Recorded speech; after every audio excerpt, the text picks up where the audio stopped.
अध्याय एक कंपनी का कचरा। आर्थर गार्डनर ने खुद को और अधिक आत्मविश्वासी दिखाने के लिए खड़े होने की कोशिश की, लेकिन वह ऐसा नहीं कर सका। उसे लगा जैसे वह पूरी अवधि के दौरान अपने दोनों घुटनों पर बैठा रहा हो। तुम्हें यहाँ ये नौकरी किसने दी? माँ को। उसका चचेरा भाई, जो आर्थर की कंपनी में एक प्रतिष्ठित कार्यकारी पद पर था, ने तिरस्कारपूर्वक उपहास किया। तुम्हारे जैसे लोग इस जगह को गंदा करते हैं। तुम क्यों नहीं चले जाते और वापस सड़क पर चले जाते जिसके तुम आदी हो? आर्थर ने एक कठिन अतीत को झेला था। उसके पिता को उसकी माँ, जो एक आम महिला थी, से शादी करने के बाद उसके अमीर परिवार ने त्याग दिया था और बचपन से ही गरीबी में जी रहे थे।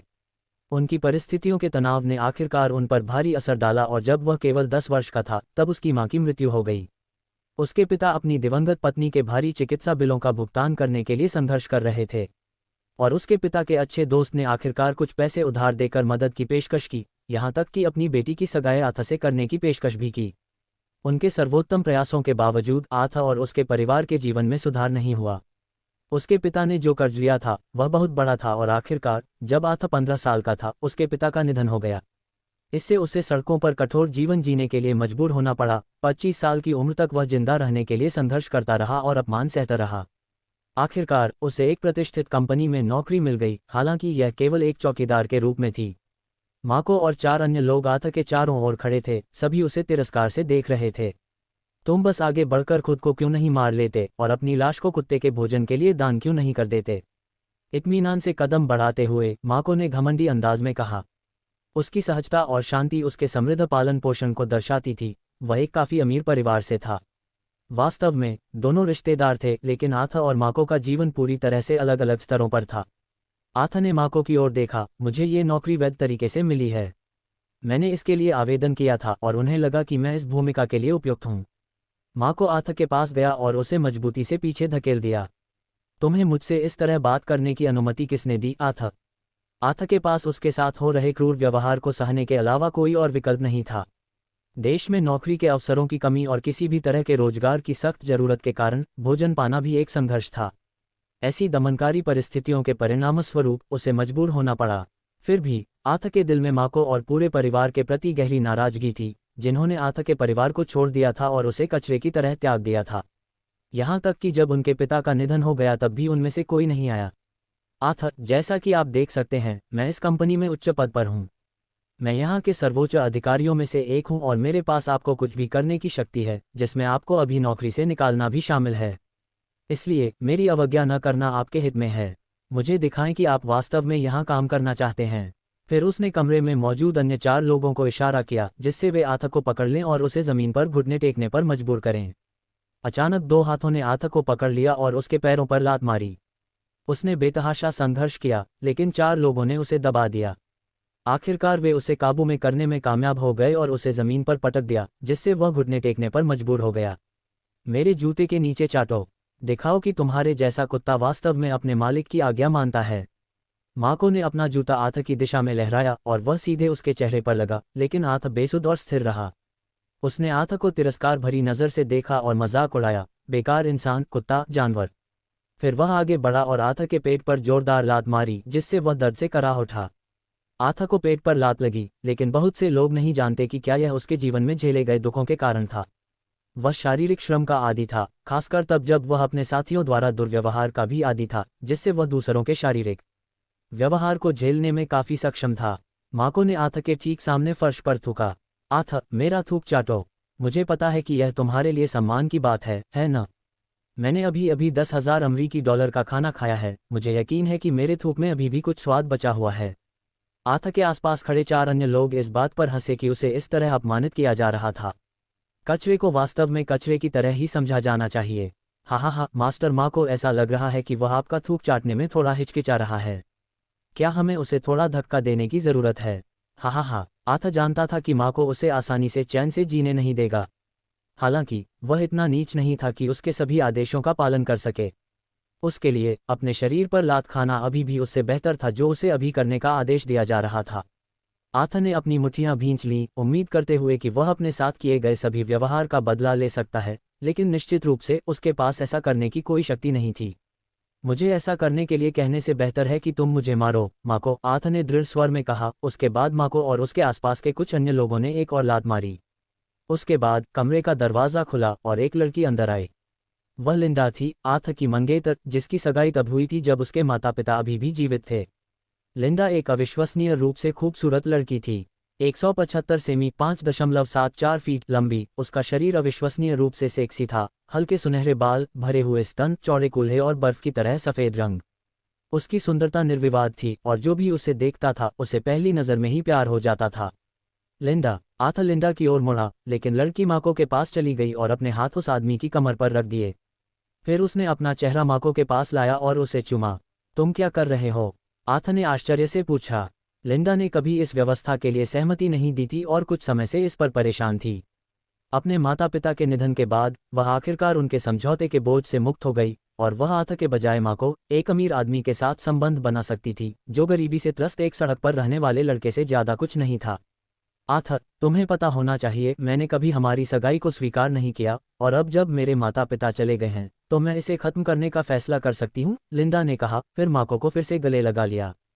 हा, माँ को जोर से हंसा। यहाँ तक कि तुम्हारी मंगेतर भी तुम्हें छोड़कर चली गई है आथ।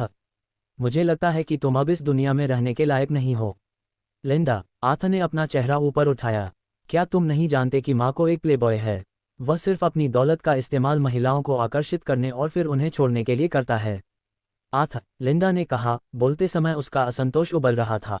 भले ही माँ को एक प्लेबॉय है, उसने मुझसे वफादारी का वादा किया है और उसने मुझे $1 लाख की नई स्पोर्ट्स कार भी दिलवाई है।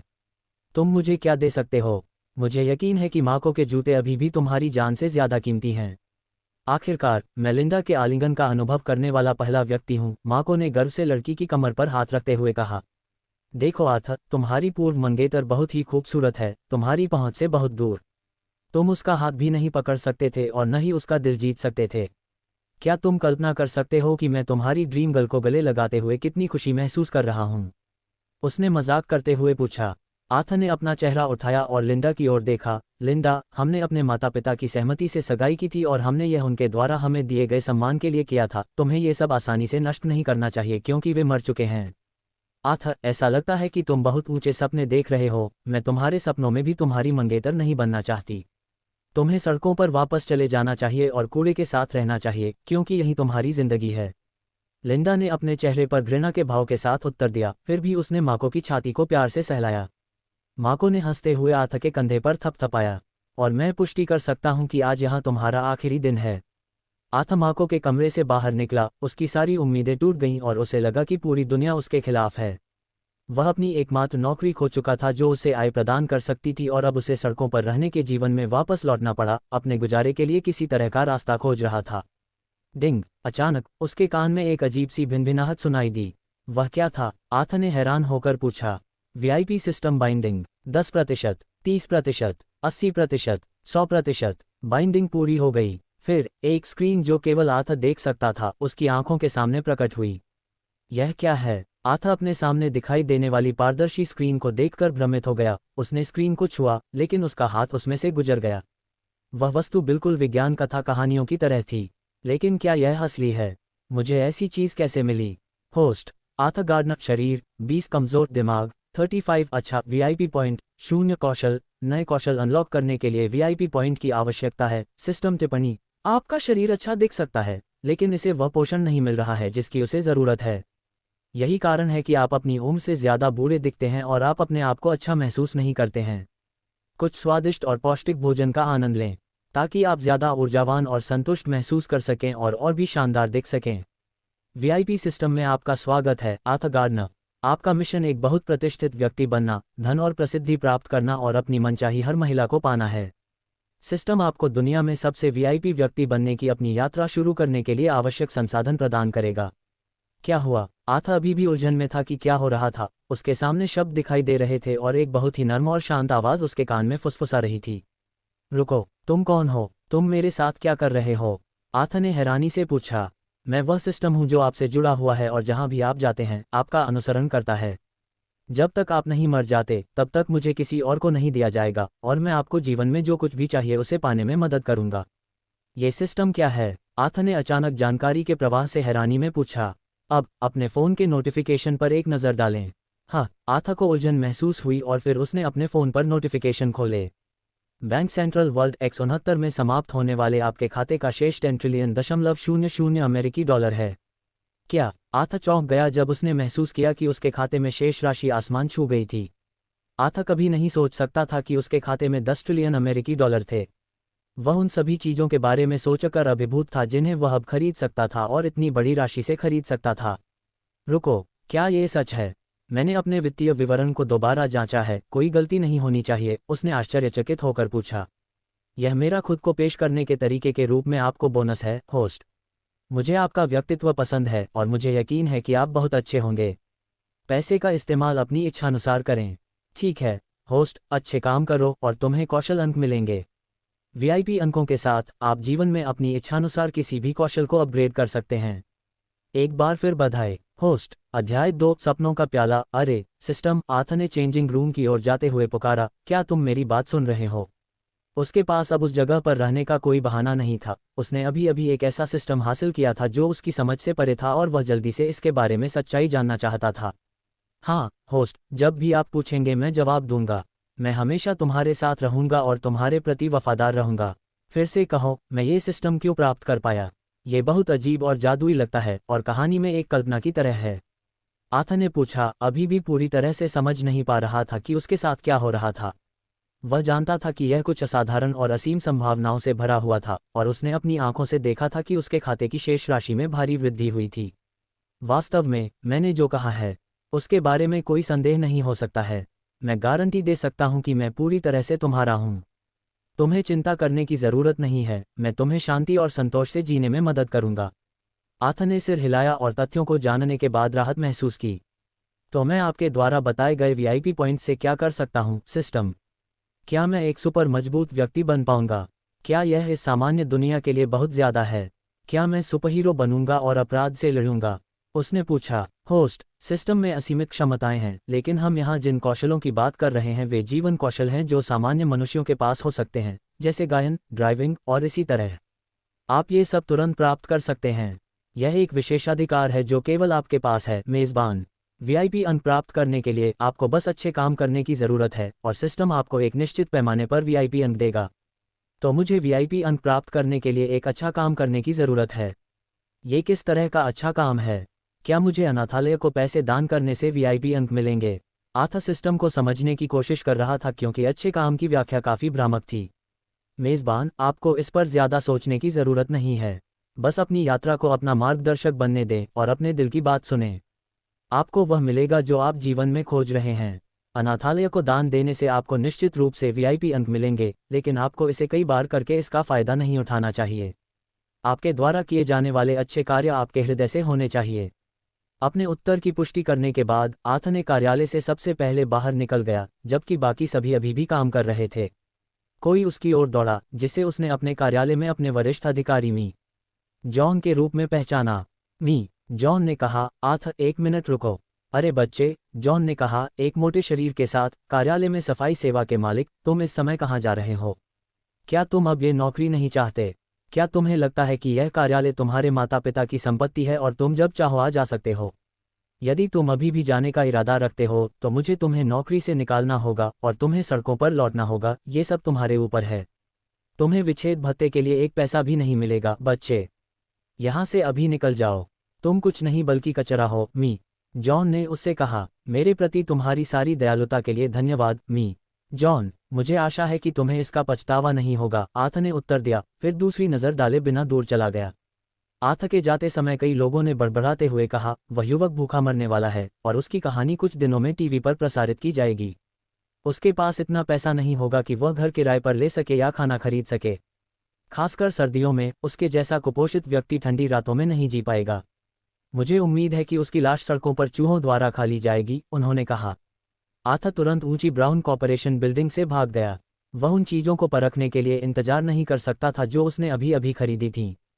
उस दोपहर सूरज काले बादलों के पीछे छिपा हुआ था और सड़कें बर्फ से ढकी हुई थीं। आथा ने केवल एक हल्की जैकेट पहनी थी जिससे उसे ठंड लग रही थी और उसे लगा कि काश उसने खुद को गर्म रखने के लिए नए कपड़े या जैकेट खरीदे होते। वह एक ड्रिंक मशीन के सामने रुका और एक गर्म कॉफ़ी चुनी। उसने अपना खाता कोड डाला और अचानक एक भाप से भरा कॉफ़ी का कप निकल आया। आथा के खाते में पहले कोई बैलेंस नहीं था, इसलिए जब उसे कॉफ़ी मिली तो उसे बहुत राहत मिली। उसने 5 अमेरिकी डॉलर की कॉफ़ी का एक घूंट लिया और महसूस किया कि उसकी गर्मी उसके पूरे शरीर में फैल गई है।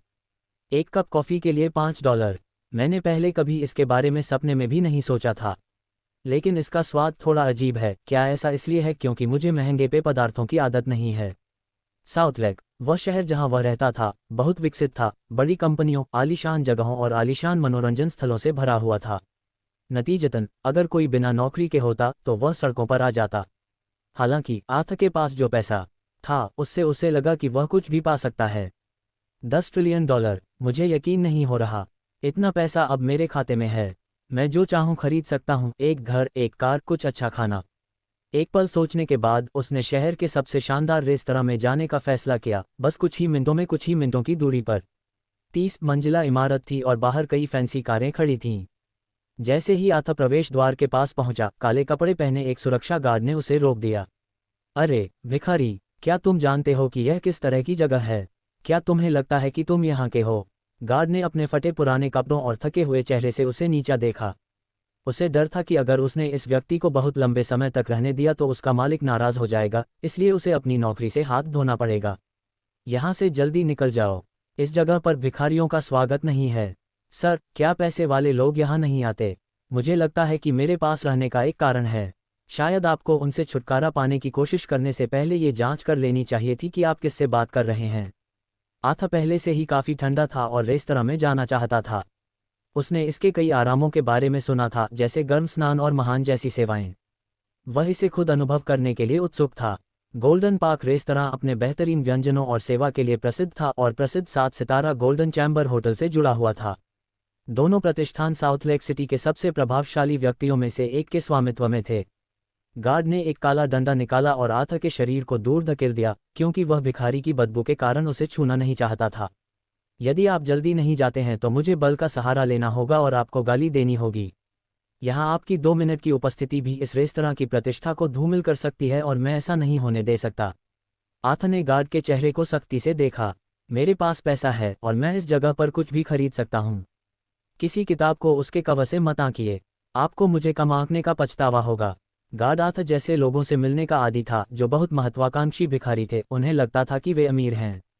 यह एक ऐसी वास्तविकता थी जिससे वह बहुत परिचित था। उसे गुस्सा और दया आ रही थी, लेकिन उसे अपना पेशेवर संयम बनाए रखना था। उसका धैर्य जवाब दे रहा था और वह आर्थ पर हमला करने ही वाला था कि तभी उसके पीछे से किसी ने आवाज़ लगाई, यदि तुम नहीं जाना चाहते हो तो मुझे तुम्हें पीटना होगा, भिखारी। गार्ड आर्थ पर हमला करने ही वाला था कि लड़की बोल पड़ी। मिस्टर गार्ड, क्या यहाँ कोई समस्या है? एक लड़की रेस्तरां के दरवाजे से निकली। उसने वेट्रेस की पोशाक पहनी हुई थी और उसके बाल सुनहरे रंग के थे। यह अनुमान लगाया गया था कि वह 175 सेमी 5.74 फीट लंबी थी, जो आर्थ की 180 सेमी 5.9 फीट से थोड़ी छोटी थी। उसका शरीर सेक्सी था, चेहरे पर जवानी थी और भाव कोमल और सुकून देने वाले थे। अध्याय 3 सबसे प्यारा आश्चर्य। एक वेट्रेस रेस्तरां के अंदर से निकली और आर्थ और गार्ड के पास पहुंची जो बहस कर रहे थे। आर्थ वेट्रेस की सुंदरता और आकर्षण से दंग रह गया। क्या यह इसलिए है क्योंकि यह रेस्तरां शहर में सबसे महंगा? यह ऐसी जगह नहीं है जहां किसी को आने की अनुमति है, उसने कहा। लड़की का नाम एडना था। उसकी सुंदरता सार्वजनिक हस्तियों और मशहूर हस्तियों के बराबर थी। इसके बावजूद उसने मनोरंजन की दुनिया में काम करने के बजाय एक रेस्तरां में वेट्रेस के रूप में काम करना चुना, क्योंकि उसे उम्मीद थी कि एक अच्छा पद पाने के लिए उसे अपना कौमार्य त्यागना पड़ेगा। एडना का काम अपने माता पिता और बहन की ज़रूरतों को पूरा करना था और वह कई लोगों और पुरुषों द्वारा पसंद की जाती थी। प्रशंसा मिलने के बावजूद एडना अपनी नौकरी में बनी रही क्योंकि इससे उसे मूल्यवान महसूस होता था, भले ही वह जो कमाती थी वह उसकी अपनी ज़रूरतों को पूरा करने और अपने गांव में अपने परिवार की मदद करने के लिए पर्याप्त हो। एडना ने आर्थ को देखा, जो रेस्तरां में प्रवेश करने वाला था। ये कुछ ऐसा था जिसे उसने अक्सर देखा था और अब उसे आश्चर्य नहीं हुआ। लेकिन इस बार उसे उस आदमी के बारे में कुछ और महसूस हुआ। वह बहुत आत्मविश्वासी लग रहा था और भले ही उसके कपड़े घिसे हुए थे, लेकिन उसकी उपस्थिति आकर्षक थी। एडना हमेशा सभी के प्रति विनम्र और दयालु थी, चाहे उनकी आर्थिक स्थिति कुछ भी हो। सर, उसने कहा, मुझे उम्मीद है कि आपको जाने में कोई आपत्ति नहीं होगी। रेस्टोरेंट का नियम है कि केवल सदस्यों को ही अंदर जाने की अनुमति है और सदस्य बनने की लागत काफ़ी अधिक है। आर्थ ने एडना के शब्दों की ईमानदारी और गर्मजोशी को महसूस किया और उसने सोचा कि उसे एक उल्लेखनीय और दयालु व्यक्ति मिल गया है, लिंडा के विपरीत जिससे वह पहले मिला था। एक साधारण सदस्यता के लिए $1 लाख की जमा राशि की आवश्यकता होती है, उसने जारी रखा, और यदि आप सबसे अच्छी सेवा चाहते हैं तो आपको इसे वहन करने के सपने को पूरा करने के लिए संभवतः अपना पूरा जीवन काम करना होगा। आर्थर ने लड़की द्वारा कहे गए प्रत्येक शब्द की गर्मजोशी को महसूस किया और उसे अचानक एहसास हुआ कि उसे आदर्श दयालु लड़की मिल गई है जो लिंडा से बहुत अलग थी, जिसे वह जानता था। इतनी कोमलता से समझाने के लिए धन्यवाद, सुश्री एडना, आर्थर ने धीरे से कहा, उसे दयालुता से देखते हुए। मैं इसकी सराहना करता हूँ और मैं नहीं चाहता कि आप मुझे केवल मेरी उपस्थिति के आधार पर आंकें। कृपया मुझे बताएं कि इस रेस्टोरेंट में सर्वश्रेष्ठ सेवा के लिए मुझे कितना भुगतान करना होगा और मैं इसे अभी चुका दूंगा। एडना ने आह भरी, ये जानते हुए कि यह उसके समय की बर्बादी थी। ठीक है सर, प्लेटिनम सदस्य बनने के लिए किसी को $5 मिलियन जमा करने होंगे। आपको यहाँ राजसी लोगों की तरह माना जाएगा और उसी प्रबंधन के तहत होटल में प्रवेश मिलेगा। प्लेटिनम सदस्य शहर के सबसे धनी और सबसे प्रतिष्ठित लोगों के लिए आरक्षित हैं। मुझे यकीन है कि आपने कभी इतनी अधिक कीमत की उम्मीद नहीं की थी, है न? गार्ड आर्थर पर अपना समय बर्बाद करने के लिए क्रोधित था। उन्होंने जानना चाहा कि आर्थर का इरादा क्या है। प्लेटिनम सदस्य के लिए भुगतान करें। गार्ड की अनदेखी करते हुए आर्थर ने एडना से उसे तुरंत अंदर आने देने के लिए कहा। एडना, क्या तुम पागल हो? गार्ड ने एडना की ओर चिल्लाया, फिर वह आर्थर की ओर मुड़ा और उसे धक्का देने की कोशिश की। तुम्हें अभी यहाँ से चले जाना चाहिए, मेरे सामने मत रुको, मेरे पास तुम्हारे जैसे दिमाग से रहित लोगों के लिए समय नहीं है। क्या तुम्हें लगता है कि तुम्हारे पास इतना पैसा है? आर्थर ने गार्ड का हाथ खुद से दूर धकेल दिया। जैसा कि मैंने कहा, तुम्हें दूसरों का अधिक सम्मान करना चाहिए और कभी भी किसी को नीचा नहीं दिखाना चाहिए। अगर तुम्हें पता चले कि मैं क्या कर सकता हूं तो तुम्हें इसका पछतावा हो सकता है। एडना ने अपनी जेब से एक सेल फोन जैसा दिखने वाला उपकरण निकाला और आर्थर को दिखाया। अगर तुम्हारे पास पैसे हैं सर, तो तुम यहीं और अभी भुगतान कर सकते हो। बस इस उपकरण पर बटन दबाओ और निर्दिष्ट राशि का भुगतान हो जाएगा, उसने समझाया। ये बिना पैसे के अंदर आने की कोशिश करने वाले किसी भी व्यक्ति से छुटकारा पाने का सबसे प्रभावी तरीका है, एडना ने सोचा। उसे अनजान लोगों से बहस करना पसंद नहीं था, क्योंकि यह समय की बर्बादी थी, लेकिन अगर उनके पास वाकई पैसा होता तो वे तुरंत उसे दिखा देते, चाहे वे कैसे भी दिखते हों। आखिरकार, कुछ अमीर लोग अजनबियों के सामने दिखावटी दिखना पसंद नहीं करते। बिना किसी हिचकिचाहट के आर्थर ने उसके निर्देशों का पालन किया और एक ध्वनि ने संकेत दिया कि भुगतान सफलतापूर्वक हो गया था। गार्ड जो कुछ हुआ था उससे हैरान था और अविश्वसनीय रूप से पूछा, यहाँ क्या हुआ? क्या तुमने पैसे चुराए हैं? मुझे विश्वास नहीं हो रहा है कि तुम्हारे पास इतने अधिक मूल्य के पैसे हैं।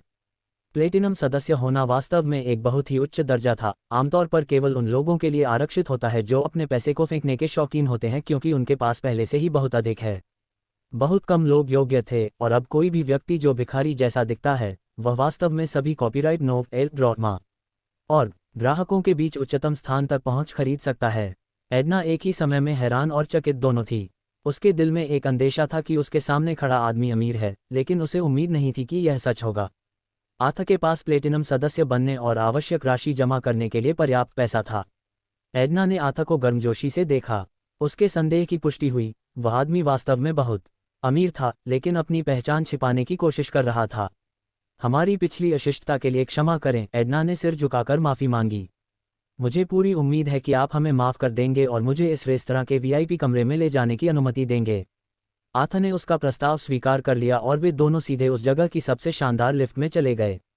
जब वे इमारत की सबसे ऊपरी मंजिल पर पहुंचे तो उन्होंने एक शानदार कमरा देखा, एक व्यक्ति की ज़रूरतों को पूरा करने के लिए डिज़ाइन किया गया। इसमें वह सब कुछ था जो कोई चाह सकता था। एक हॉट टब, मनोरंजन प्रणाली, स्पा, शहर में सबसे बढ़िया भोजन और शहर की सबसे शानदार वेट्रेस। अध्याय 4, शानदार मनोरंजन। आर्थर के लिए ऐसी विशिष्ट और शानदार जगह पर होना लगभग सच होने से परे था। वह अपने सामने की सुंदरता को देखकर अवाक रह गया। शानदार कुर्सियों के साथ एक भव्य गोल डाइनिंग टेबल, सुरुचिपूर्ण सजावट, एक हॉट स्प्रिंग पूल, एक बड़ी स्क्रीन वाला आरामदेह सोफा और शहर का शानदार दृश्य पेश करने वाली एक विशाल कांच की खिड़की। यह एक ऐसी जगह थी जिसे आर्थर ने केवल विज्ञापनों और फ्लायर्स में देखा था, या जिसका सपना देखा था। एडना ने आर्थर को टेबल पर ले जाकर कहा, मी गार्डनर, मैं अपने पिछले व्यवहार के लिए क्षमा चाहती हूँ। मुझे उम्मीद है कि आप मुझे माफ़ कर देंगे और इस जगह के मूल्य को कम नहीं होने देंगे। आर्थर एडना की आवाज़ से उसकी गर्मजोशी और ईमानदारी को महसूस कर सकता था, और उसे सुखद आश्चर्य हुआ कि उसके कठिन दिन की जगह एडना की असाधारण सेवा ने ले ली थी। उसने कहा, मी गार्डनर, आप यहाँ जो चाहें कर सकते हैं। अगर आप खाना चाहें तो हम आपको इलाके का सबसे बढ़िया खाना परोस सकते हैं। कॉपीराइट नवंबर एल ड्रमा ऑग। ठीक है, शुक्रिया सुश्री एडना, आर्थर ने धीरे से कहा। मैं आराम करना चाहता हूं और पहले नहाना चाहता हूं, क्योंकि बाहर रहने से मुझे ठंड लग रही है। फिर मैं खाना चाहता हूँ। कृपया मेरे लिए यहाँ का सबसे महंगा खाना लाएं। और अगर आपको कोई आपत्ति न हो तो मैं चाहूँगा कि जब मैं खाऊं तो आप मेरे साथ रहें। अकेले खाना आरामदायक नहीं लगता। आथा जानता था कि इस जगह पर काम करने वाली वेट्रेस पूरे दिल से मेहमानों की सेवा करती हैं और अगर वे चाहें तो उनके साथ खाना खाने या उन्हें खिलाने में भी मदद करती हैं। हालांकि बातचीत यहीं तक सीमित थी, लेकिन यह उससे आगे नहीं बढ़ी। उदाहरण के लिए सेक्स सेवाएं। ये जगह बहुत ही गरिमापूर्ण थी और शहर में सबसे शानदार सेवा प्रदान करती थी। मी गार्डनर, एडना ने अपना सिर थोड़ा झुकाते हुए धीमी आवाज में कहा। आपको मुझे मिस कहने की ज़रूरत नहीं है, सिर्फ एडना ही काफ़ी है।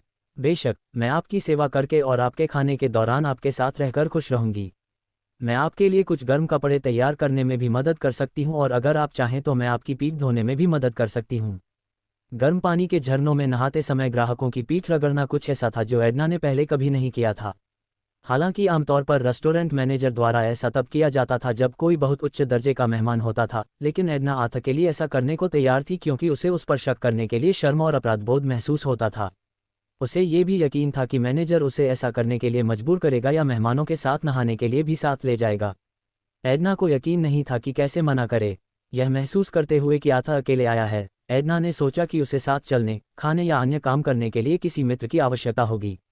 अन्य गतिविधियां। इसलिए एडना कमरे से बाहर चली गई। आथा धीरे धीरे गर्म टब में घुसा, कपड़े उतारे, अपना शरीर धोया और धीरे धीरे अंदर चला गया। उसे एक सुखद अनुभूति हुई क्योंकि बर्फ में एक दिन बिताने के बाद उसका शरीर अचानक गर्म हो गया था।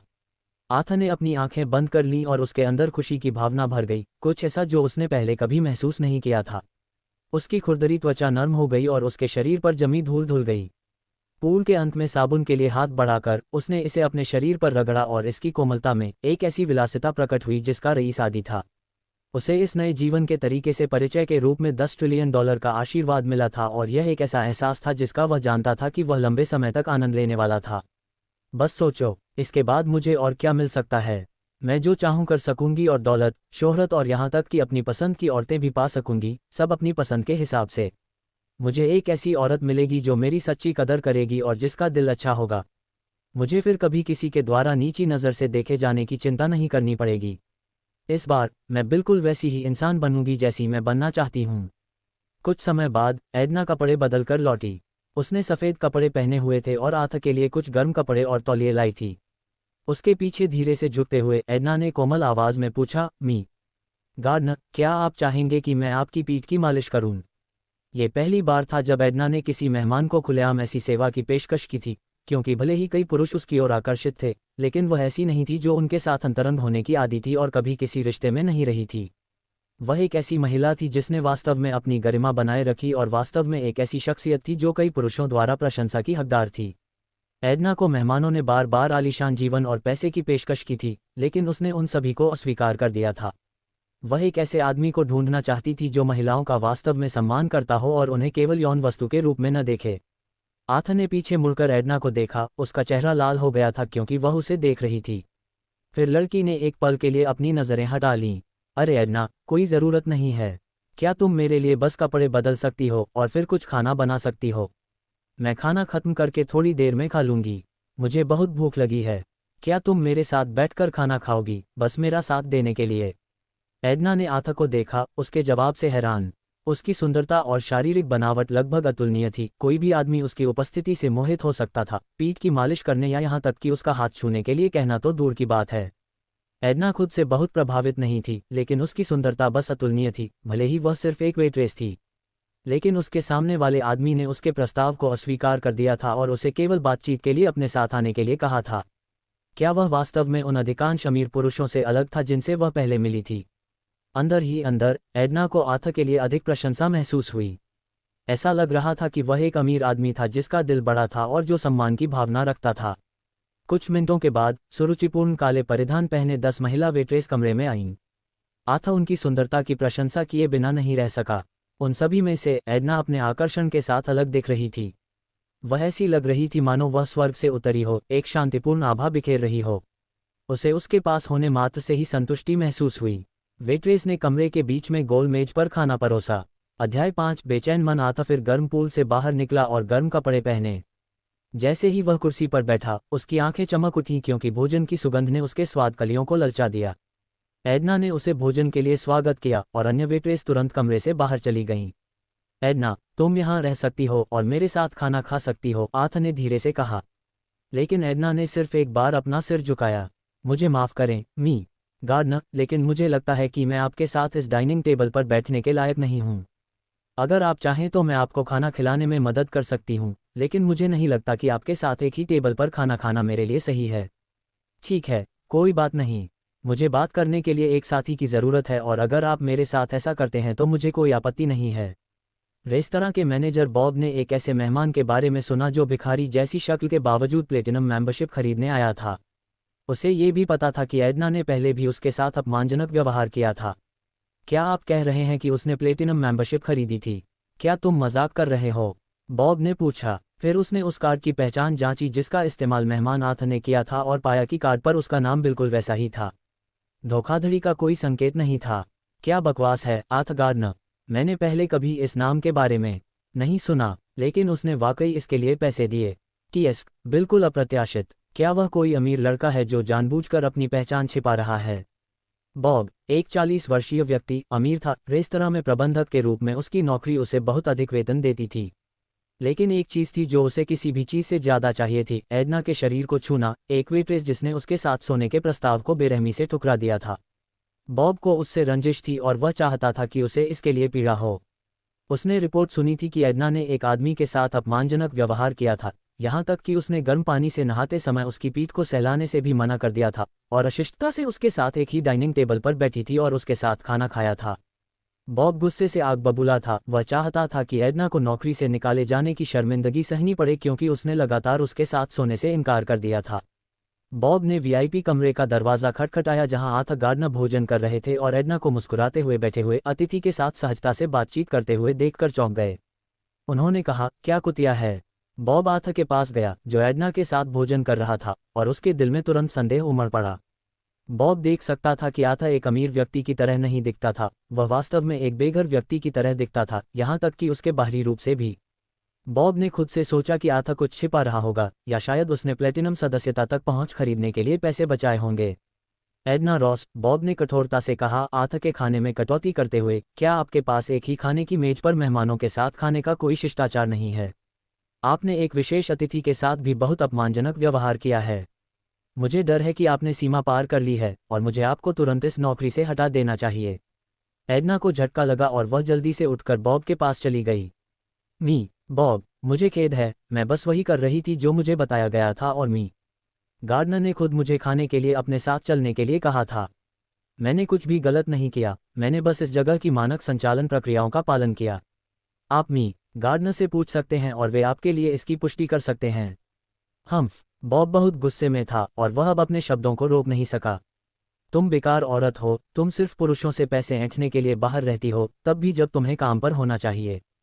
तुम यहाँ काम करने के लायक नहीं हो और तुमने इस जगह को अपवित्र कर दिया है। तुम अब यहाँ काम नहीं कर रही हो। बॉब, मैं माफ़ी चाहती हूँ लेकिन मुझे वाकई इस नौकरी की ज़रूरत है। मैं अपने काम को पूरी लगन से करने के लिए कड़ी मेहनत करती हूँ और मेरे पास आराम करने का भी समय नहीं है। मैं अपने सहकर्मियों से दोगुनी मेहनत और ज़्यादा समय तक काम करती हूँ। अगर मैंने कुछ गलत किया है तो कृपया मुझे माफ़ कर दें, लेकिन मैं आपसे विनती करती हूँ कि मुझे नौकरी से न निकालें। अगर आप मुझे यहाँ से निकाल देंगे तो मेरे पास काम करने के लिए कोई जगह नहीं बचेगी। एडना घुटनों के बल गिर गई और बॉब से विनती करने लगी। वह अपनी नौकरी नहीं खो सकती थी, उसे अपने परिवार का आर्थिक बोझ उठाना था और उसे इस नौकरी की सख्त ज़रूरत थी। उसे इसके लिए लड़ना था। आथा को लगा कि उसका लंच पूरी तरह से खराब हो गया है, इस आदमी ने उसकी भूख पूरी तरह से खराब कर दी है। वह कमरे में चिल्लाया था, बिना ये देखे कि कोई मेहमान मौजूद है या नहीं।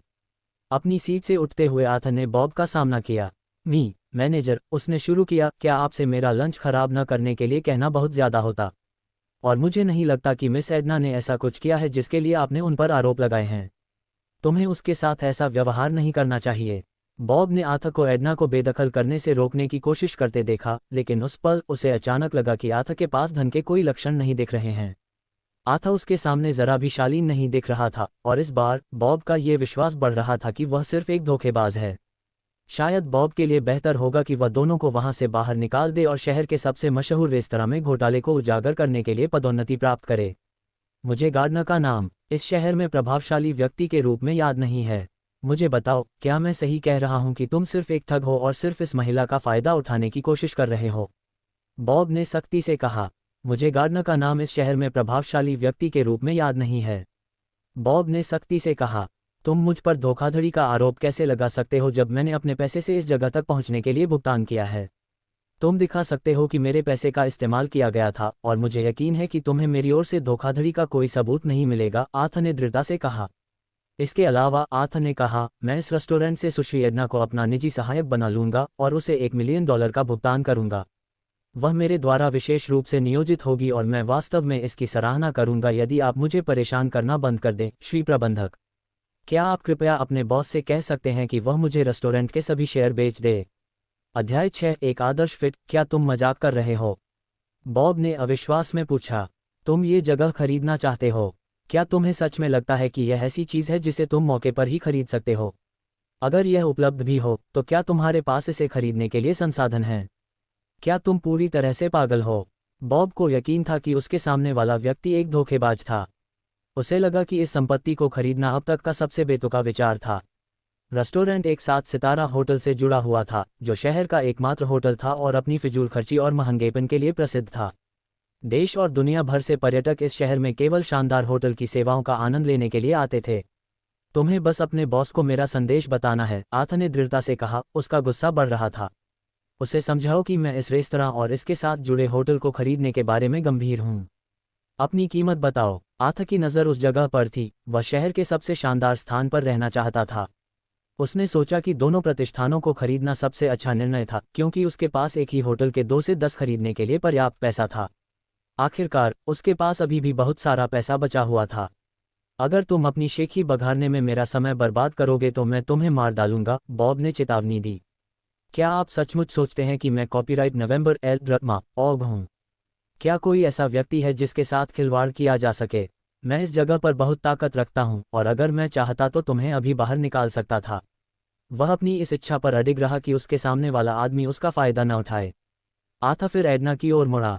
कृपया डिवाइस निकालो, उसने कहा। एडना हैरान रह गई। वह पूरे समय चुप रही थी और उम्मीद कर रही थी कि उसे उसकी नौकरी से नहीं निकाला जाएगा। झिझकते हुए वह खड़ी हुई और डिवाइस आर्थर को दिखाए। बिना किसी हिचकिचाहट के आर्थर ने अपने प्लेटिनम सदस्य खाते में $10 बिलियन जमा कर दिए। बॉब, जो लेन देन देख रहा था, अपनी आंखों पर विश्वास नहीं कर सका। उसने कभी किसी को बिना पलक झपकाए इतनी बड़ी रकम खर्च करते नहीं देखा था। बॉब का शरीर कांप उठा और वह जल्दी से भाग गया, अपने फ़ोन पर किसी को डायल करते हुए। बॉस, आर्थर गार्डनर नाम के किसी व्यक्ति ने हाल ही में हमारे प्लेटिनम सदस्य स्तर तक पहुंच खरीदी और फिर उसने $10 बिलियन का टॉप अप किया, बॉब ने कहा। क्या आप गंभीर? चार्ल्स ने अविश्वसनीय रूप से पूछा। पृथ्वी पर कौन इतनी बड़ी राशि का टॉप अप करेगा? संभवतः उन्हें हमारे साथ इतनी बड़ी राशि खर्च करने का क्या कारण हो सकता है? क्या वह मेरा व्यवसाय खरीदने की योजना बना रहा है? यही मुद्दा है, बॉस। उन्होंने इस रेस्तरां और होटल को खरीदने में अपनी रुचि व्यक्त की और अनुरोध किया कि मैं कीमत के बारे में पूछताछ करूं। इसके अलावा उन्होंने पहले जो $10 बिलियन का भुगतान किया था, वह एक डाउन पेमेंट था, जो दर्शाता है कि वह अपने इरादों के बारे में गंभीर है।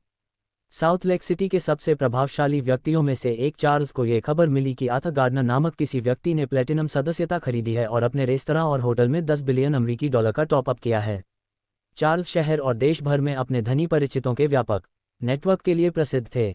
आर्थर गार्डनर कौन है? मैंने कभी किसी गार्डनर परिवार के बारे में नहीं सुना है जो इतनी संपत्ति के साथ मेरा व्यवसाय इतनी आसानी से खरीद सके, चार्ल्स ने अविश्वास में कहा। उसने मुझसे तुरंत पूछने के लिए कहा कि क्या आप इसे बेचने पर विचार करेंगे।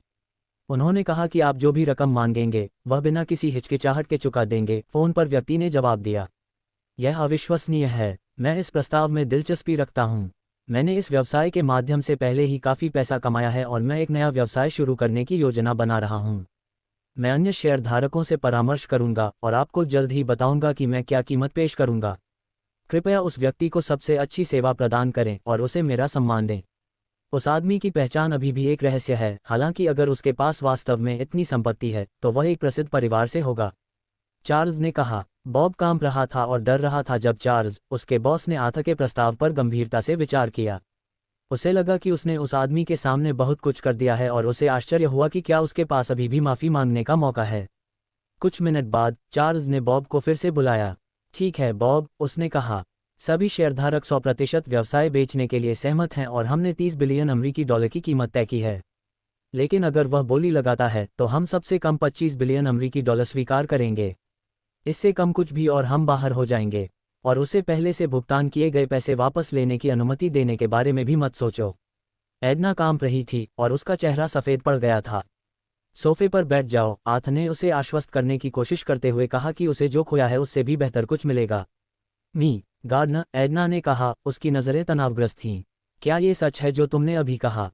क्या मैंने सही सुना कि तुमने मुझे मेरे वेतन के लिए $1 मिलियन की पेशकश की? क्या यह मेरी जिंदगी खरीदने का तुम्हारा तरीका है? एडना को खुद को अमीर लोगों को बेचने के लिए बड़ी रकम की पेशकश की गई थी, जो अक्सर उसे लुभाने की कोशिश करते थे, लेकिन उनमें से किसी ने भी कभी इतनी बड़ी रकम का प्रस्ताव नहीं दिया था।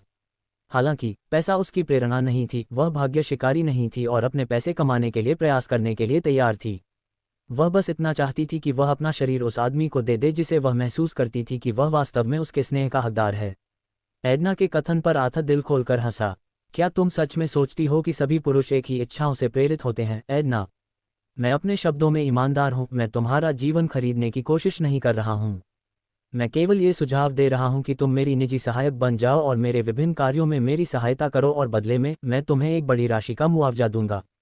ये प्रस्ताव तब तक मान्य है जब तक तुम मेरे साथ काम करना चाहती हो, उसने कहा। आथ ने उदारतापूर्वक 10 बिलियन अमेरिकी डॉलर का बैलेंस टॉप अप किया था और निश्चित रूप से एडना के पास उसके शब्दों पर संदेह करने का कोई कारण नहीं था जब उसने कहा कि वह उसे 1 मिलियन अमेरिकी डॉलर देगा। ये रकम उसके पास मौजूद अपार संपत्ति का एक छोटा सा हिस्सा थी। एडना ने आथ की ओर धीरे से सिर हिलाया, इस बात के लिए आभारी महसूस करते हुए कि उसके जीवन में अचानक प्रकट हुए वीर व्यक्ति ने उसका जीवन बदल दिया था। बिना मांगे भी एडना उस आदमी के लिए अपना सब कुछ दे सकती थी।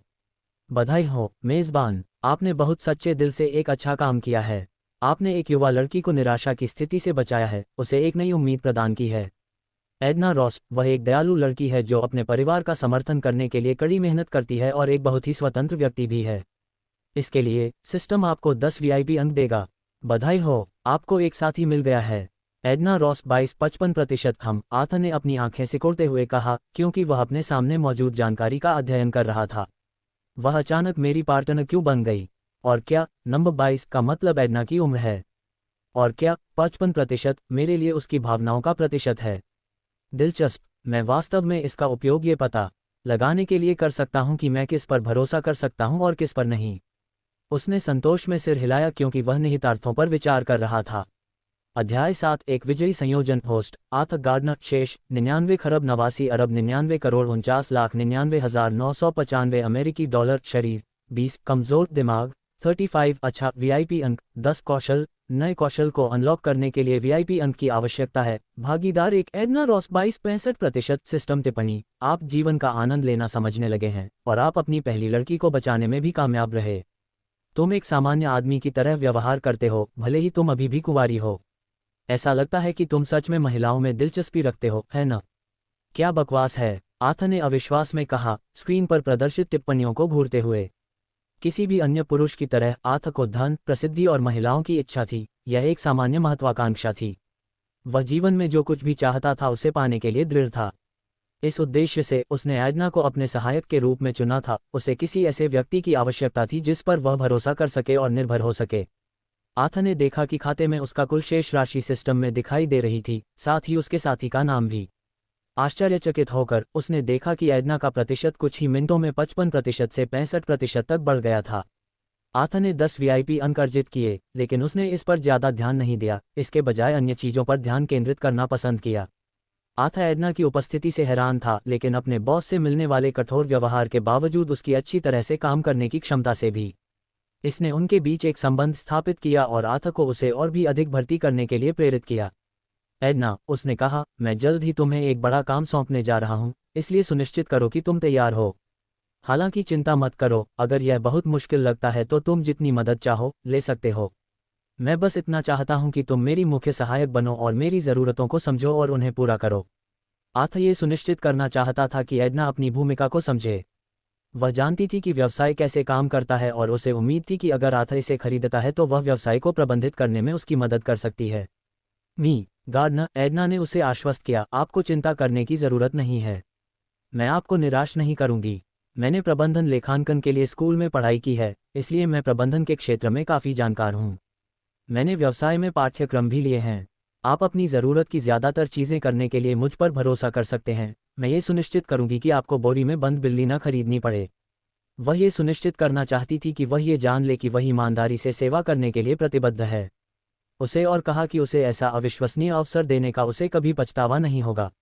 मी गार्डनर, बॉब ने निगलते हुए कहा। मी चार्ल्स ने मुझे सूचित किया है कि यदि आप व्यवसाय खरीदना चाहते हैं तो वे 30 बिलियन अमरीकी डॉलर की पेशकश कर रहे हैं। आप पहले भुगतान किए गए 10 बिलियन अमरीकी डॉलर जोड़ सकते हैं और यह नोवेल ड्रामा ऑग का है। हस्तांतरण प्रक्रिया तुरंत की जाएगी।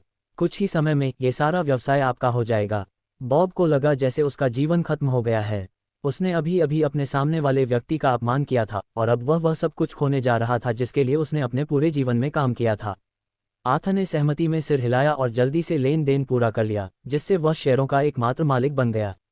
बॉब, उसने सख्ती से कहा, मुझे पता है कि तुम हाल ही में गलत व्यवहार कर रहे हो, लेकिन मुझे अभी भी तुम्हारी यहाँ ज़रूरत है। इसलिए मैं एडना को जनरल मैनेजर की भूमिका दे रहा हूं और तुम उसके निर्देशन में काम करोगे। मुझे इस निर्णय पर पछतावा मत करवाओ, वरना मैं तुम्हें निकाल दूंगा और तुम्हारा जीवन नरक बना दूंगा। बॉब घुटनों के बल गिर गया, आर्थर के सामने श्रद्धा से अपना सिर झुकाया। सर, मैंने जो कुछ भी किया है उसके लिए मेरी गहरी माफ़ी।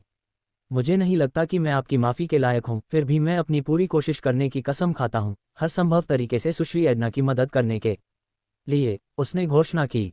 बॉब, हालांकि वह इस कंपनी के कर्मचारियों का शोषण करता हुआ दिखाई दे रहा था, वह बस अपने उच्च बॉस के आदेशों का पालन कर रहा था। वह वास्तव में अपने कर्तव्यों को पूरा करने में बहुत कुशल था।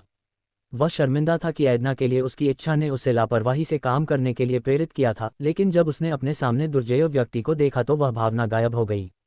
अपने काम के प्रति समर्पित होने और अपने नए बॉस की उम्मीदों पर खरा उतरने के लिए हर संभव प्रयास करने का संकल्प लेकर वह और भी अधिक मेहनत करने के लिए दृढ़ संकल्पित था। तारांकन तारांकन तारांकन। आर्थर ने फिर एडना को होटल के सबसे आलीशान कमरे को देखने के लिए अपने साथ चलने को कहा, जो सीधे रेस्तरां से 2 इमारतों के बीच एक पुल द्वारा जुड़ा हुआ था। ये खबर कि होटल का स्वामित्व अभी अभी किसी नए व्यक्ति के हाथों में गया है, जल्दी ही फैल गई और उन्हें यह भी जल्दी ही पता चल गया जब एडना, जिसके बारे में अफवाह थी कि उसने जनरल मैनेजर का पद संभाला है, उस समय उस व्यक्ति के साथ थी। क्या तुम मजाक कर रहे हो? किसी ने कहा। वह आदमी जो कुछ मिनट पहले भिखारी की तरह कपड़े पहने आया था, उसने साउथ लेक में सबसे बड़ा होटल और रेस्तरां खरीदा है। और वह एडना को अपना निजी सहायक बनाने के लिए भी राजी करने में कामयाब रहा। मैं कल्पना भी नहीं कर सकता कि उसने कितना पैसा खर्च किया होगा। हर कोई उसे चाहता है, लेकिन ऐसा लगता है कि उसे कहीं से भी आए एक आदमी ने खरीद लिया है। इससे पहले कोई भी उसे लुभाने की कोशिश नहीं कर रहा था। वह निश्चित रूप से बहुत रहस्यमय है। वह लड़की, एडना रॉस, सबसे खूबसूरत महिला है जिसे मैंने कभी देखा है। उसे अब हमारे नए बॉस ने हासिल कर लिया है और मैं उसकी पसंद से बहस नहीं कर सकता। वह बेहद खूबसूरत और अविश्वसनीय रूप से आकर्षक है। चुप रहो। क्या तुम अपने होंठ बंद रख सकते हो? वे इस समय हमारे सबसे महत्वपूर्ण बॉस हैं। क्या तुम चाहते हो कि अगर वे तुम्हारी बातें सुन लें तो तुम्हारी जिंदगी बर्बाद हो जाए? आर्थर ने होटल की सबसे ऊपरी मंजिल, 70वीं मंजिल लेने का फैसला किया, जो एक ऊंची गगनचुंबी इमारत का हिस्सा थी। फिर उसने होटल से कहा कि वह उसके नीचे की 5 मंजिलें खाली कर दे और उन्हें विशेष रूप से उसके लिए आरक्षित कर दे। आर्थर ने एक शानदार 1 मंजिल वाला होटल कमरा चुना, जिसकी कीमत एक रात के लिए आश्चर्यजनक रूप से 50,000 अमेरिकी डॉलर थी, जो इसे शहर का सबसे शानदार आवास बनाता है। आर्थर कमरे के बीच में सोने की चादरों से ढके भव्य बिस्तर के पास गया। लेटते ही उसे एक ऐसा आराम महसूस हुआ जो उसने पहले कभी अनुभव नहीं किया था। उस एहसास को महसूस करने के लिए एक पल लेते हुए उसने देखा कि एडना उसके सामने खड़ी थी, मीठी मुस्कान बिखेर रही थी। एडना, उसने शुरू किया, तुम मेरे नीचे 1 मंजिल वाले कमरे का इस्तेमाल कर सकती हो। मैं चाहता हूं कि जब भी मुझे तुम्हारी ज़रूरत हो तुम मेरे पास रहो। मुझे लगता है कि यह एक बुद्धिमानी भरा फैसला है। क्या तुम्हें यकीन है कि मैं इस मंजिल के नीचे वाले वीआईपी कमरे का इस्तेमाल कर सकती हूं, मिस्टर गार्डनर? एडना ने पूछा। उसका आश्चर्य स्पष्ट था क्योंकि उसे कुछ ऐसा दिया गया था जिसके बारे में उसने पहले कभी सपने में भी नहीं सोचा था। ज़रूर, अब तुम मेरी निजी सहायक हो, इसलिए मैं चाहती हूँ कि जब भी मुझे तुम्हारी ज़रूरत हो तुम उपलब्ध रहो। ठीक है, अब मुझे बाहर जाकर कुछ कपड़े और एक नई कार खरीदनी है और मुझे शायद तुम्हारा साथ चाहिए। ठीक है, मिस्टर गार्डनर। आर्थर के पास एक निजी लिफ्ट भी थी जिसका उपयोग केवल उसके लिए ही सीमित था और एक बड़ा गराज पूरी तरह से उसके इस्तेमाल के लिए था। दुख की बात है कि उसके पास अभी तक एक कार नहीं थी। क्या आर्थर के लिए महंगी वस्तुओं की खरीदारी फिर से शुरू करने का समय आ गया है? अध्याय 8 क्रूर दुनिया में करुणा। मैं 10 वीआईपी पॉइंट्स के साथ क्या कर सकता हूँ सिस्टम? आथ ने पूछा। आप 10 पॉइंट के साथ नए कौशल जोड़ सकते हैं या अपने शरीर या दिमाग को उन्नत कर सकते हैं। आप कुछ भी कर सकते हैं जब तक आपकी कल्पना इसकी अनुमति देती है। उत्सुकता से आथ ने सोचा, अगर मैं शरीर में 10 पॉइंट जोड़ूं तो मेरा क्या होगा? ऐसा लगता है कि यह कोशिश करने लायक है। ठीक है, चलो मेरे शरीर में 10 वीआईपी पॉइंट जोड़ते हैं। ठीक है, सिस्टम तुरंत प्रक्रिया करेगा। आथ अपने कमरे में शानदार बाथरूम में गया, सफ़ेद संगमरमर और सोने से बने भव्य बाथटब की प्रशंसा करते हुए। वह लंबे शीशे के पास गया, जाते जाते उसने कपड़े उतारे। उस पल में उसने अपने शरीर में एक उल्लेखनीय परिवर्तन देखा। उसकी नसों में ऊर्जा की एक लहर दौड़ गई और उसके शरीर में थकान और दर्द अचानक गायब हो गया। मैं ये देखने के लिए उत्सुक हूं कि मैंने अपने शारीरिक परिवर्तन में कितनी प्रगति की है, आथ ने सोच समझकर कहा। मुझे लगता है कि व्यायाम करने से मुझे कुछ जानकारी मिल सकती है। फिर वह कमरे से बाहर निकल गया और सीधे एडना के पास गया। मी गार्डनर, एडना ने विस्मय में कहा, मुझे आप में बदलाव क्यों दिख रहा है? मैं ठीक से नहीं बता सकती, लेकिन आपका चेहरा पहले से ज़्यादा चमकदार और जवां दिख रहा है और आप में एक तरह की खूबसूरती है। एडना आथ के रूप रंग से वाकई हैरान थी। ऐसा लग रहा था कि वह अपनी असली खूबसूरती को बुरे रूप के मुखौटे के नीचे छिपा रहा था। उसने मन ही मन सोचा, वह हमेशा से ही सुंदर और कूल था। आथ ने अभी भी वही सस्ती सफ़ेद शर्ट पहनी हुई थी जो उसने पहले पहनी हुई थी। हालांकि जब वह उसके करीब आया तो एडना की नज़र उसके फिगर पर गई और उसने महसूस किया कि उसका दिल प्रशंसा से धड़क रहा है। उस समय एडना एक ग्रे एग्जीक्यूटिव सूट में बदल रही थी, जिसने उसका रूप एक वेट्रेस से बदलकर एक खूबसूरत पेशेवर महिला बना दिया था। अगर कोई उसकी पहचान नहीं जानता तो शायद उसे किसी बड़ी कंपनी की सीईओ या किसी अमीर परिवार की बेटी समझ लेता, क्योंकि उसकी खूबसूरती असाधारण थी।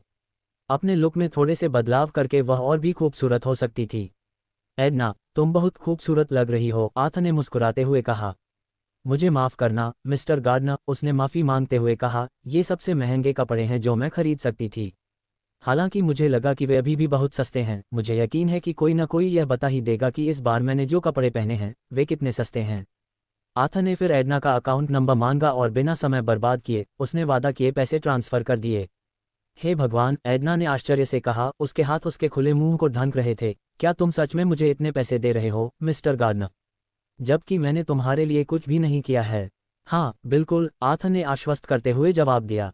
कृपया अपनी ज़रूरतों को पूरा करने के लिए पैसे का इस्तेमाल करें। अपने लिए अच्छी चीज़ें खरीदें, खुद को खुश करें, नई कार खरीदें और सुनिश्चित करें कि आप हमेशा मेरे लिए काम करने के लिए सबसे अच्छी स्थिति में रहें। क्या ये सौदा है? उसने मुस्कराते हुए एडना की ओर देखा और उसने जल्दी से सिर हिला दिया। मैं तुम्हें निराश नहीं करूंगी, उसने वादा किया। आथ और एडना होटल की लॉबी में दाखिल हुए, शानदार 7 सितारा होटल से निकलने के लिए तैयार। आथ अपने गंदे और सस्ते कपड़ों के बावजूद एक लंबे और सीधे मुद्रा के साथ आत्मविश्वास से चल रहा था। हालांकि उसके चेहरे पर अधिकार की एक झलक थी जिसने उसके कपड़ों से होने वाली किसी भी नकारात्मक छवि को पूरी तरह से मिटा दिया। इस बीच एडना एक गर्म और नर्म मुस्कान के साथ उसके पीछे पीछे आ गई, ऐसा कुछ जो बहुत कम लोगों ने देखा था। उसे एक ऐसी खुशी महसूस हुई जो उसने पहले कभी अनुभव नहीं की थी। उसका जीवन पूरी तरह बदल गया था। अचानक आथ रुक गया क्योंकि एक सफाई सेवा उससे टकरा गई, जिससे उसके कपड़ों पर गंदा पानी गिर गया। घटना को देखने वाले सफाई सेवा प्रबंधक जेकब आथ के पास पहुंचे। एक अधेड़ उम्र की महिला लूसी ने लापरवाही से आथ के शरीर पर गंदा पानी गिरा दिया था। नोबल ड्रम ऑग के स्वामित्व वाली लूसी, क्या ये पूछना बहुत ज्यादा है कि तुम इस होटल के नए मालिक पर यह गंदा पानी न गिराओ? जेकब ने उसे अपने पैर से धक्का दिया, जिससे 30 वर्षीय महिला फर्श पर गिर गई। उस पर सख्त नज़र डालते हुए जेकब ने कहा, मैंने तुम लोगों को प्रशिक्षित करने की पूरी कोशिश की है, लेकिन तुम फिर भी मुझे शर्मिंदा करते हो। लूसी तुरंत रोने लगी और जेकब से बेताबी से विनती करने लगी।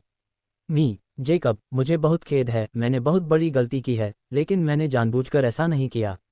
कृपया मुझसे ये नौकरी न छीनें। मुझे 2 बच्चों की देखभाल करनी है और मदद करने के लिए कोई पति नहीं है। कृपया जेकब, मुझे माफ़ करें। लूसी ने बहुत बड़ी गलती की थी। उसे पता था कि यह कोई मामूली अपराध नहीं था, क्योंकि वह जिन अमीर लोगों को जानती थी उनमें से ज़्यादातर बहुत प्रभावशाली थे और वे उसके जैसे किसी को अपने पास भी नहीं आने देते थे। इसके अलावा स्थिति और भी खराब हो गई थी, क्योंकि वह अब उसके नए सबसे बड़े बॉस पर गंदा पानी डाल रही थी।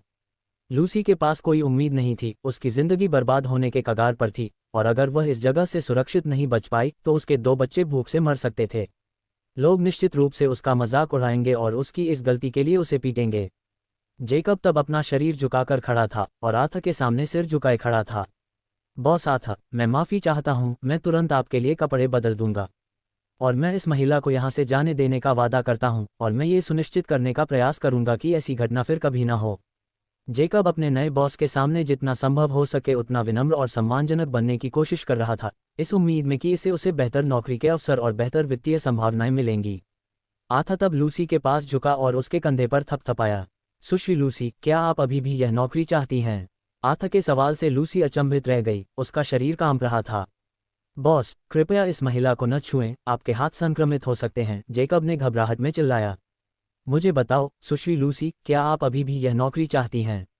श्री गार्डनर, मुझे इस नौकरी की सख्त जरूरत है, लेकिन मुझे पता है कि मैंने एक गंभीर गलती की है जिसे मैं आसानी से नहीं सुधार सकता। कृपया मुझे इस जगह से बिना किसी नुकसान के जाने दें, सर। मुझे अपने स्वास्थ्य की रक्षा करने की जरूरत है, क्योंकि मैं अपने 2 बच्चों के लिए जिम्मेदार हूँ, मुझे उनका भरण पोषण करना है। ठीक है सुश्री लूसी, मैं समझ गया। अब से तुम उसकी जगह ले लोगे, आथा ने कहा और इशारा किया जेकब की ओर देखे बिना। अपना काम और भी बेहतर तरीके से करो और सुनिश्चित करो कि ऐसा फिर कभी ना हो। तुम्हें अपने कर्मचारियों को प्यार से मार्गदर्शन और शिक्षा देनी चाहिए, ठीक है?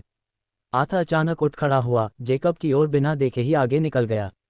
तुम रुक सकते हो, जेकब, और लूसी की पुरानी भूमिका संभाल सकते हो, उसने बेपरवाही से कहा, लेकिन अगर तुम नहीं चाहते तो कोई बात नहीं, तुम जा सकते हो। जेकब का चेहरा पीला पड़ गया और उसका शरीर कांप उठा। सर, कृपया, उसने विनती की, मेरे साथ ऐसा मत करो। मैंने इस नौकरी के लिए कड़ी मेहनत की है। लेकिन आथा ने उसकी एक न सुनी और एडना के साथ अपने रास्ते पर चलता रहा, जो उसके दृढ़ कदमों के साथ चलने की कोशिश कर रही थी। मी गार्डनर, एडना ने आथा के पीछे पीछे चलते हुए धीरे से कहा।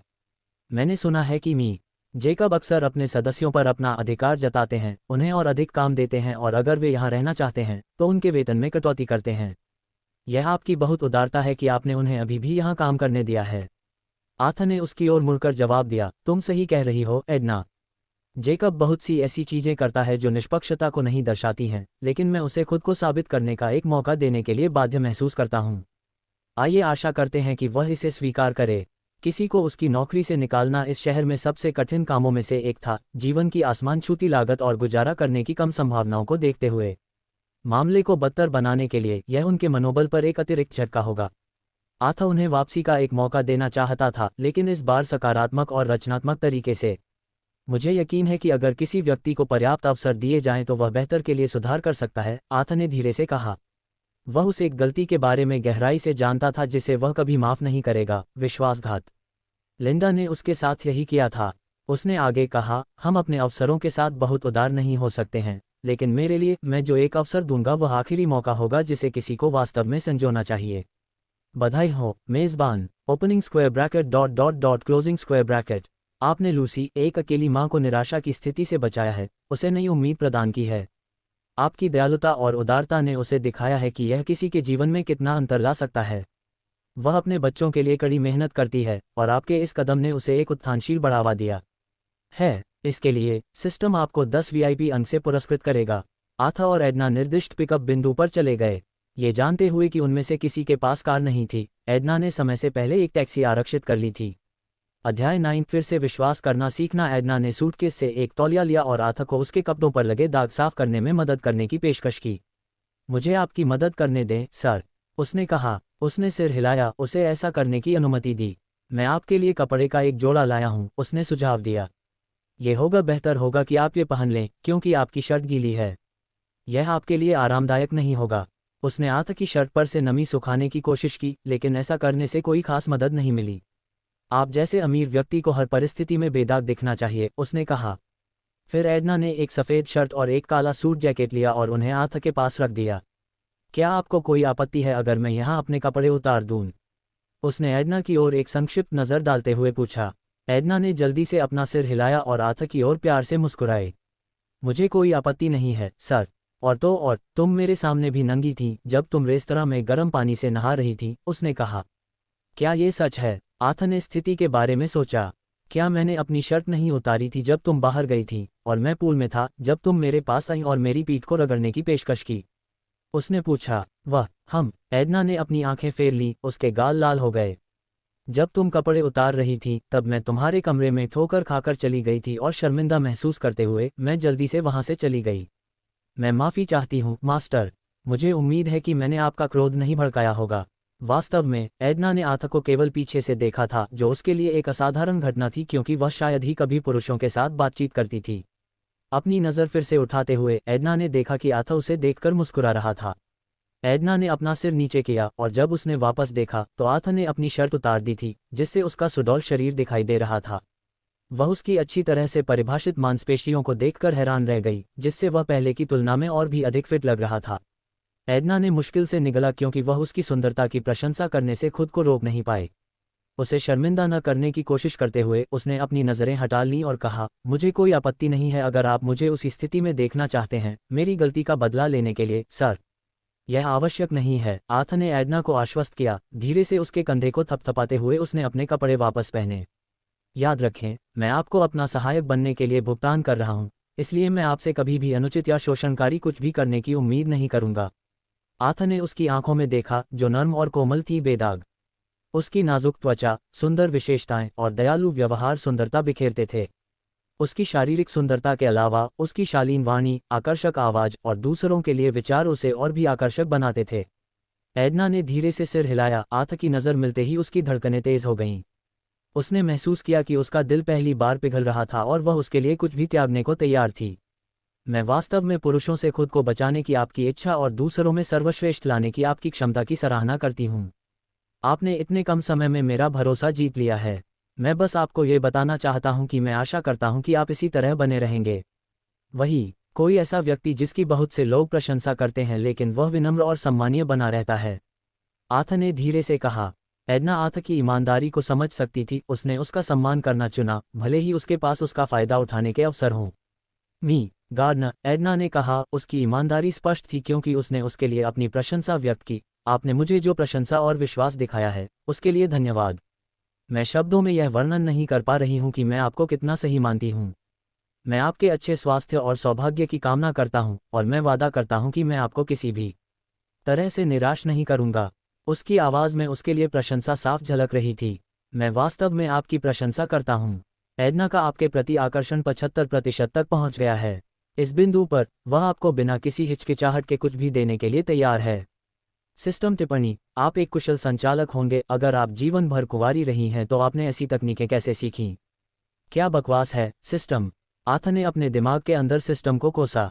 जब आथा से जुड़े लोगों की रुचि प्रतिशत बढ़ी तो सिस्टम ने महत्वपूर्ण अपडेट भी दिए, जिससे उसे थोड़ा और सहज महसूस हुआ।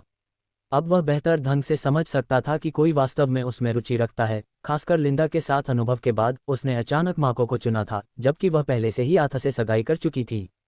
आप बहुत प्रतिष्ठित और आकर्षक दिखते हैं। क्या आपका कोई साथी है, मिस्टर गार्डनर? एडना ने कुछ डरते हुए पूछा। वह उसकी ओर आकर्षित थी, फिर भी वह सम्मानपूर्वक रहने और बहुत आगे न बढ़ने की पूरी कोशिश कर रही थी। आखिरकार वह जानती थी कि आथा जैसे निपुण और सुंदर व्यक्ति के प्रशंसकों की कोई कमी नहीं होगी। वह सोचे बिना नहीं रह सकी कि वह महिला कितनी भाग्यशाली थी कि उसने उसका दिल जीत लिया। आथा ने एक पल के लिए सोचा, एक साथी। उसे एहसास हुआ कि सिस्टम के अनुसार वर्तमान में उसका साथी एडना थी, जिसने सवाल पूछा था। हालांकि ऐसा लग रहा था कि यह केवल लड़की की उसमें रुचि पर आधारित था और आधिकारिक संबंध नहीं था। मुझे महिलाओं के साथ कुछ दुर्भाग्यपूर्ण अनुभव हुए हैं। एक बार हम दोनों के माता पिता की इच्छा के कारण मेरी सगाई किसी से हुई थी। हालांकि हमारे माता पिता के निधन के बाद उसने सगाई तोड़ दी और इसके बजाय मेरे अपने चचेरे भाई के साथ रहना चुना, जो थोड़ा प्लेबॉय के रूप में जाना जाता था। आथा ने सिर हिलाया और आगे कहा, मैं अच्छी तरह से जानता हूं कि किसी भी रिश्ते के लिए विश्वास और साझा रुचि का एक मजबूत बंधन बनाना महत्वपूर्ण है। मैं एक मजबूत संबंध स्थापित करने के लिए आवश्यक प्रयास करूंगा जिस पर मैं वास्तव में भरोसा कर सकूं। कुछ मिनटों की यात्रा के बाद टैक्सी शहर में एक बड़े कार स्टोर के सामने रुकी। आथा उतरा और दूर से ही उसने दो जानी पहचानी शख्सियतों को पहचान लिया, माको और लिंडा। वह इस जगह पर उनसे अचानक मिलकर हैरान रह गया। धीरे से आथा आगे बढ़ा और एडना शालीनता से उसके पीछे पीछे चल रही थी। मेरे पीछे आओ, उसने कहा। हनी, तुमने मुझे इस जगह की सबसे आलीशान कार दिलाने का वादा किया था, है ना? लिंडा ने माको को कसकर गले लगाया और वे एक आदर्श जोड़े की तरह प्रवेश द्वार की ओर बढ़े। बेशक मेरे प्यारे, तुम्हें पता है मेरी दौलत असीम है। मैं तुम्हारे लिए पूरी कार की दुकान भी खरीद सकता हूँ। माको ने लिंडा को अपने पास रखते हुए गर्व से जवाब दिया। दूर से आथा और एडना ने देखा कि माको लिंडा के नितंबों को प्यार से दबा रहा था। अध्याय 10 पहियों पर आलीशान कार की दुकान एक बुगाटी कार प्रदर्शनी थी, जहां शहर के सबसे धनी व्यक्ति अपने पैसे से अपने शौक पूरे करने के लिए इकट्ठा होते थे। एडना को पता चला था कि कार स्टोर सीमित संस्करण मॉडल बुगाटी F100 की पेशकश कर रहा था, जिसकी केवल 10 इकाइयां वैश्विक स्तर पर बनाई गई हैं। एडना ने धीरे से सिर हिलाया और आथ के साथ प्रवेश द्वार तक चली गई। वह एक अमीर आदमी के असाधारण शगल के बारे में सोच रही थी। उसने अरबों डॉलर का व्यवसाय आसानी से खरीद लिया था और अब वह एक और कार खरीदना चाहता था, चाहे उसके पास पहले से कितनी भी कारें क्यों न हों। आलीशान इमारत के बड़े कांच के दरवाजे खुले और आथ और एडना तुरंत अंदर चले गए। काले सूट में एक आदमी, जो 40 के दशक में लग रहा था, ने उनका अभिवादन किया। क्या मैं आपकी कुछ मदद कर सकता हूं, सर? उसने पूछा। जेम्स, स्थल के बिक्री प्रबंधक ने अपने सामने खड़े आदमी की आकृति को पहचानने की कोशिश की। उसके सिर से पैर तक उसकी शक्ल देखी। उसे उस आदमी पर शक हुआ क्योंकि उसने वहां काफी समय तक काम किया था और शहर के कई प्रसिद्ध लोगों को जानता था जो आसानी से अपनी मनचाही चीजें खरीद सकते थे। उस जगह पर बेची जाने वाली कारों की कीमत नगण्य नहीं थी, इसलिए केवल कुछ चुनिंदा लोग ही नियमित ग्राहक थे। ये कोई ऐसे लोग नहीं थे जो महंगी चीजें देखना या छूना चाहते थे, ये शहर के मशहूर लोग थे। मैं यहाँ उपलब्ध सबसे शानदार कार खरीदना चाहता हूँ, आथ ने अपनी खरीदारी यात्रा समाप्त करने के लिए उत्सुकता से घोषणा की ताकि वह घर लौट सके और अपनी नई खरीदी गई संपत्ति का आनंद ले सके। सर, उसके सामने वाले व्यक्ति से अचानक और जोर से जवाब आया। जेम्स ने देखा कि एक लड़की उस आदमी का पीछा कर रही थी जो बहुत ही सुंदर और बेदाग थी। उसे व्यक्तिगत रूप से देखकर उसका दिल धड़क उठा। क्या मजाक है, उसने खुद से सोचा। उसे यकीन था कि वह आदमी स्टोर से कुछ भी खरीदने के साधन के बिना केवल लड़की को प्रभावित करने की कोशिश कर रहा था। क्या आप जानते हैं कि यहाँ सबसे सस्ती कार की कीमत $5 मिलियन है? हाँ, इसीलिए मैं सबसे महंगी वाली कार की तलाश में हूँ। मैं किसी भी अन्य संभावित खरीदार के खिलाफ बोली लगाने के लिए तैयार हूँ। यहाँ मजाक मत करो। जेम्स ने उस आदमी को तिरस्कार से देखा। तुम बस मेरा समय बर्बाद कर रहे हो। क्या तुम सच में सोचते हो कि तुम जिस लड़की के साथ हो उसका ध्यान अपनी ओर आकर्षित कर सकते हो, किसी ऐसी चीज पर बोली लगाने का नाटक करके जिसे तुम खरीद भी नहीं सकते? जिस कार की तुम बात कर रहे हो उसकी कीमत $50 मिलियन है। क्या तुमने सही सुना? मुझे यकीन है कि उस कीमत को सुनकर ही तुम्हारे पसीने छूट गए होंगे। सर, एडना उस आदमी के पास गई। मुझे पूरा भरोसा है कि तुम्हें उस बयान पर पछतावा होगा। मैं तुम्हें मिस्टर आथ गार्डनर से मिलवाना चाहती हूँ, जो गोल्डन पार्क रेस्तरां और गोल्डन चैम्बर होटल दोनों के नए मालिक हैं। मुझे यकीन है कि तुम अपनी गलती समझ जाओगे और जल्द ही उनसे ईमानदारी से माफ़ी मांगोगे। जेम्स को पता था कि मिस्टर चार्ल्स के पास वे 2 जगहें हैं जिनका लड़की ने अभी अभी जिक्र किया था, जिससे उसके संदेह की पुष्टि हुई कि उसके सामने खड़ा आदमी धोखेबाज है, जो धन के झूठे वादों से महिलाओं को प्रभावित करने की कोशिश कर रहा है। मिस, आप एक शानदार और अद्भुत महिला हैं। मुझे आपको सावधान करना चाहिए कि आप उसके जैसे किसी व्यक्ति के बहकावे में न आएं। जेम्स ने आथ के चेहरे पर आरोप लगाते हुए उंगली उठाई। क्या आप नहीं देख सकते कि वह कितना हताश दिखाई दे रहा है? वह केवल धोखेबाज तरीकों से आपका ध्यान आकर्षित करने की कोशिश कर रहा है। मुझे उसे भगाने की अनुमति दें और मैं आपको उसकी जगह यहाँ एक सम्मानजनक नौकरी दूंगा, बजाय इसके कि आप उसके गंदे प्रस्तावों के आगे झुकें। आथ ने एडना की ओर एक दयालु भाव से देखा, पूछा, आपको कौन सा रंग पसंद है, एडना? एडना चौंक गई। उसे यकीन नहीं था कि उससे क्या उम्मीद की जा रही थी। आखिरकार हिचकिचाते हुए जवाब दिया, सफ़ेद, सर। समझ गया। आथ ने सिर हिलाया, फिर मजबूती से उसकी कलाई पकड़ी और जेम्स के आगे बढ़ गया। एडना ने आथ की पकड़ की ताकत और स्थिरता को महसूस किया और वह धड़कते दिल के साथ उसके कदमों का अनुसरण करने लगी। उसने महसूस किया कि उसका शरीर अचानक कमजोर हो गया है। आदमी के कोमल स्पर्श से उसे बेवजह सुकून मिला। उस पल एडना ने खुद को एक और शब्द बोलने में असमर्थ पाया और जैसे कि उसकी इंद्रियां खो गई हो, वह एक ट्रांस जैसी अवस्था में चली गई। मुझे बताओ, आथ ने एक सफ़ेद स्पोर्ट्स कार की ओर इशारा करते हुए कहा, क्या आपको ये पसंद है? यदि आप ड्राइव कर सकते हैं तो मुझे अपने निजी सहायक के रूप में आपकी नौकरी के हिस्से के रूप में आपके लिए ये कार खरीदने में खुशी होगी। आप क्या कहते हैं? एडना हैरान रह गई और उसके पास शब्द नहीं थे। उसने धीरे से सहमति में सिर हिलाया, आथ की पेशकश की दृढ़ता को नकारने में असमर्थ। जेम्स आथ के पास गया और सफ़ेद स्पोर्ट्स कार के बगल में खड़ा हो गया। क्या तुम पागल हो गए हो? उसने कहा, यह बुगाटी अटलांटिक 57 है, इसकी कीमत $20 मिलियन है। ये कार केवल कुछ चुनिंदा लोगों के पास है।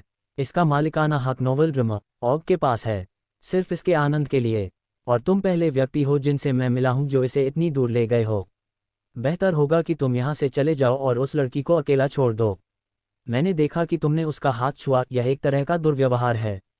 उसने चेतावनी दी। आथ ने उसका हाथ छोड़ा और एडना की ओर मुड़ा। क्या तुम सच में इस कार का इस्तेमाल करना चाहती हो? उसने धीरे से अपना सिर हिलाया। गार्डनर, मैं मुश्किल से इस पर विश्वास कर सकती हूँ।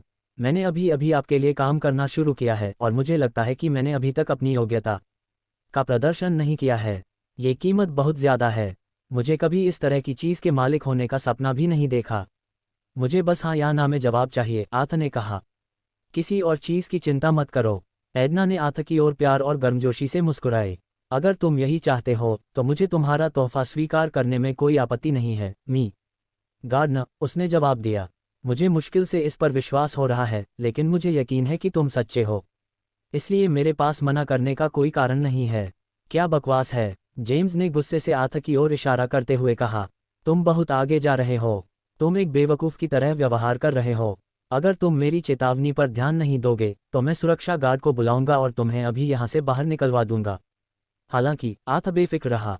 मुझे दिखाओ कि इसका भुगतान कैसे करना है, उसने शांति से कहा। जेम्स हैरान रह गया। फिर दूसरे कर्मचारियों में से एक ने कैश मशीन ला कर दी और आथ ने जल्दी से स्पोर्ट्स कार का भुगतान कर दिया। मुझे लगता है कि लेन देन सफल रहा, उसने कहा। उसकी आंखें उत्साह से चौड़ी हो गईं। अब मुझे यहाँ अपनी सबसे खास कार दिखाओ।